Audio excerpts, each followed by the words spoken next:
In one of the most infamous transfers of the modern era, the player got a record contract, the selling club got a record fee, and one man, who never kicked a ball, walked away with a payment reported in the tens of millions of dollars, the agent. In some deals, the middleman is the winner. Football agents are the least visible and most resented profession in the sport. Clubs call them parasites. Players call them family. Both keep paying them. Here's how the machine actually works. The basic model is simple: commission. An agent typically takes somewhere in the mid-single digits, often quoted around 5 to 10%, of a player's contract value.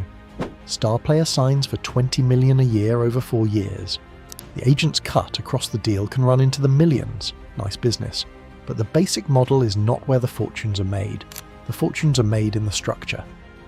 Trick 1. Who pays? First trick: who pays?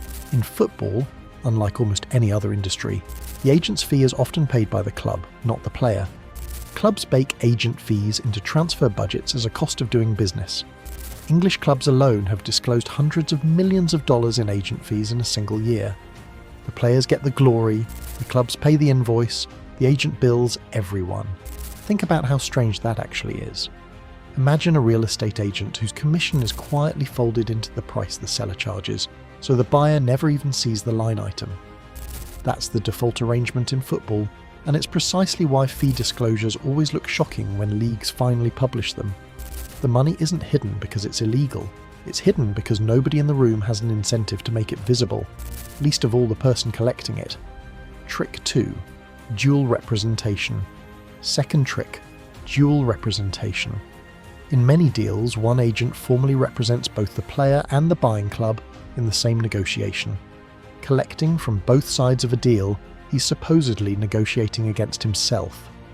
In most industries, that's called a conflict of interest. In football, for years, it was called Tuesday. Regulators have fought to cap and clean this up, and the agents have fought back, in court, repeatedly, and often successfully enough to keep the game going. Here's why the practice survives despite the obvious tension. It's efficient for the agent. A negotiation with 3 separate advisors, one for the player, one for the buying club, one for the selling club, takes longer, costs more, and can collapse over ego alone. A single agent who already has every party's trust can close a deal in a weekend. Clubs tolerate the conflict because speed and access are worth more to them than the theoretical purity of an arm's-length negotiation. The agent isn't cheating the system so much as exploiting the fact that the system rewards whoever can make a deal happen fastest. Trick 3. Owning the relationship, not the deal. Third trick. Owning the relationship, not the deal. Super agents don't represent players, they collect them. Build a stable of 100 professionals, seed relationships with wonder kids at 14, sign the coaches too. Some empires famously represented managers and half the squads they managed. Then every transfer, every contract renewal, every boot deal inside that network pays the house. The great agencies stopped being negotiators years ago. They became toll roads. Nothing moves without paying the man at the gate. This is the part that actually scales. A single negotiator can only work so many deals a year. But a network, a portfolio of players, coaches, and club relationships that all touch each other, was compounds.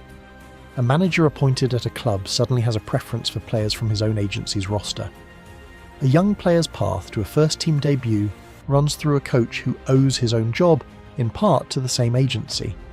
None of it needs to be a bribe, it just needs to be a standing incentive, quietly aligned, repeated over hundreds of moves a year across dozens of leagues. Why the big numbers happen. And the toll road logic explains the paydays that make headlines. When an agent controls a superstar, controls, as in the player moves where the agent's relationships and incentives point. Clubs aren't just negotiating a transfer, they're bidding for access. That's how you get deals where the intermediaries documented take rivals or exceeds the fee itself, and famous sagas where a single family of representatives extracted 9-figure packages across a player's career moves. The player is the asset, the agent holds the keys. It's worth pausing on why clubs accept this. A club chasing one specific generational talent isn't just buying a footballer, it's buying entry into whatever else that agent controls. The next wonder kid from the same academy pipeline, first refusal on a coveted young coach, priority when a rival superstar becomes available 2 years later. Overpaying the agent on deal 1 can be the price of admission to deals 2, 3, and 4. Clubs aren't being fleeced by accident. They're making a calculated bet that the relationship is worth more than the line item. Corrupt or just rational? Is it corrupt? Sometimes there have been bans, investigations, and scandals that reach the top of the sport. Is it rational? Completely. A great agent genuinely creates value. One contract negotiation can swing a player's career earnings by $50 million, and a young player from nowhere has one shot at pricing his talent against institutions that negotiate for a living. Paying 5% to someone who doubles your lifetime income is the best trade in football. The problem was never that agents get paid. It's that the game's structure lets the sharpest ones get paid by everyone, on everything, forever. There's a version of this business that's genuinely defensible. A 17-year-old from an academy with no legal training, no financial literacy, and no leverage sits across a table from a club's legal department that negotiates player contracts for a living every single week. Without representation, that kid loses. A competent agent is the only reason the negotiation isn't a total mismatch.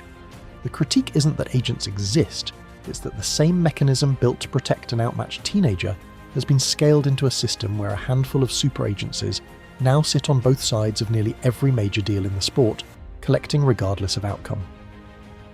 Watching the machine work.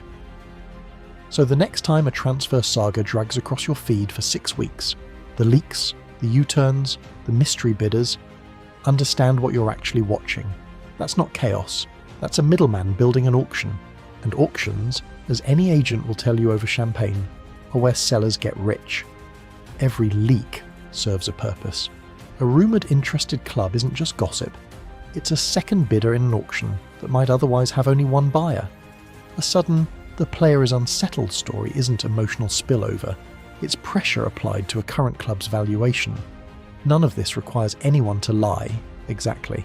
It just requires an agent willing to manage the information flow the way a broker manages a bidding war on a house, slowly, publicly, and always in a direction that raises the price. What happens after the deal?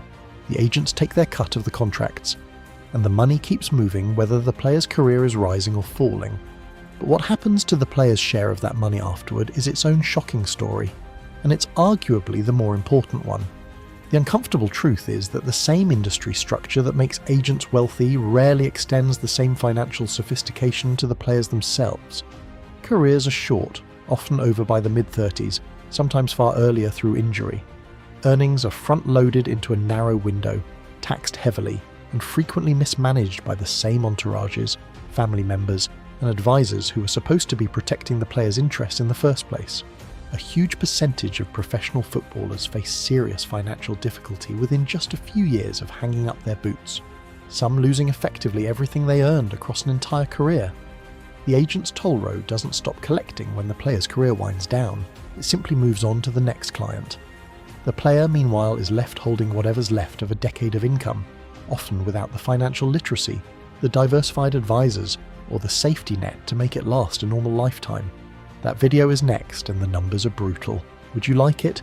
Hit the like button and subscribe to our channels for more interesting and informative videos.